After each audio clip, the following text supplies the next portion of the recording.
অগ্নিকাণ্ডে পুড়ে ছাই রাজধানী আগরতলা সংলগ্ন কাঁঠালতলী ইন্ডাস্ট্রিজ এলাকার চিরা ফ্যাক্টরি। রবিবার সকাল ৯টা পর্যন্ত চেষ্টার পর আগুন নিয়ন্ত্রণে আনে। তবে ফ্যাক্টরির ভেতরে থাকা চিরা এবং ধান পুড়ে ছাই হয়ে যায়।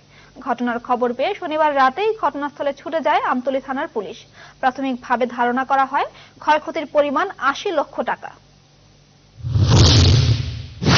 রাজধানী আগরতলা সংলগ্ন কাঁঠালতলী ইন্ডাস্ট্রিজ এলাকার চিরার ফ্যাক্টরিতে শনিবার রাত আনুমানিক 11:30টা নাগাদ অগ্নিকাণ্ডের ঘটনা ঘটে।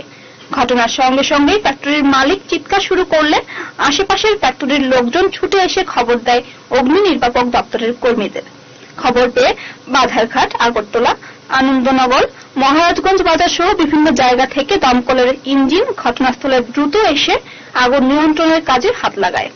অগ্নি নির্বাপক দপ্তরের কর্মীরা রবিবার সকাল ৯টা পর্যন্ত চেষ্টার পর আগুন নিয়ন্ত্রণে আনে।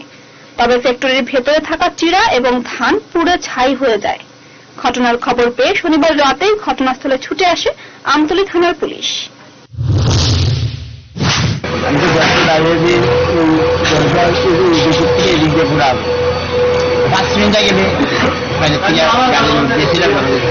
কয়টার সময় লাগবে? মানে কিসের থেকে আগুন করতেছে? মানে কি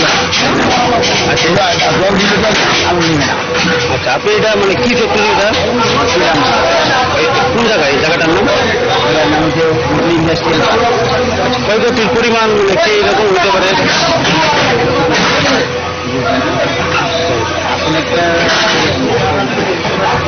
৮০ লক্ষ টাকা। মানে এখনো কি ফায়ার সার্ভিসের তারা কাজ করতেছে?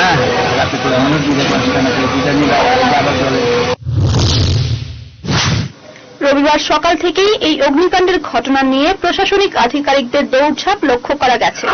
ফ্যাক্টরির মালিক সহ অন্যান্যরা জানিয়েছেন, ফ্যাক্টরির পাশ দিয়ে পাইপলাইনের মাধ্যমে যে গ্যাস লাইন রয়েছে সেই গ্যাস লাইন থেকেই এই অগ্নিকাণ্ডের সূত্রপাত। তবে এই ভয়াবহ অগ্নিকাণ্ডের ঘটনায় ক্ষয়ক্ষতির পরিমাণ আনুমানিক ৮০ লক্ষ টাকা হবে বলে প্রাথমিকভাবে জানা গেছে। ফ্যাক্টরির তরফ থেকে রাজ্য সরকারের কাছে সাহায্যের আর্জি জানানো হয়েছে। Bureau report, headlines Tripura national.